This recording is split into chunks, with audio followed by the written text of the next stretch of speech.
दड़ो शहर जे विच बाज़ार में कासिमी मस्जिद जे भरिसां बेकरी जे मालिक खे अचानक 4 जवाबदारनि हथियारनि ऐं लठियुनि सां हमलो करे ॾिनो,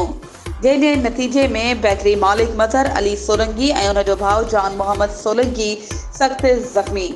तफ़सीलनि मूजिब दड़े शहर में कासिमी मस्जिद जे भरिसां तरावी नमाज़ दौरान बेकरी जे मालिक ऐं उन जे भाउ ते 4 जवाबदार अज़ीज़ मेमण, सैफुल्ला मेमण ऐं 2 संदसि भाइर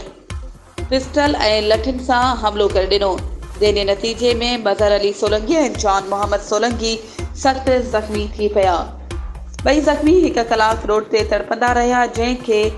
दड़े जे सहाफ़िन पहुची दड़ो अस्पताल पहुचायो, जंहिं में 1 ज़ख़्मी मज़हर सोलंकी हालत ॻणिती जोगी हुअण सबबि लेटर ॾेई हैदराबाद रेफर कयो वियो,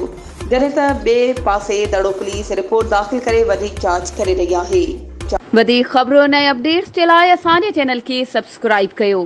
ऐं हा, बेल आइकन खे प्रेस करणु न विसारिजो त जीअं असांजी हर नई अचण वारी वीडियो तव्हां ताईं पहुची सघे।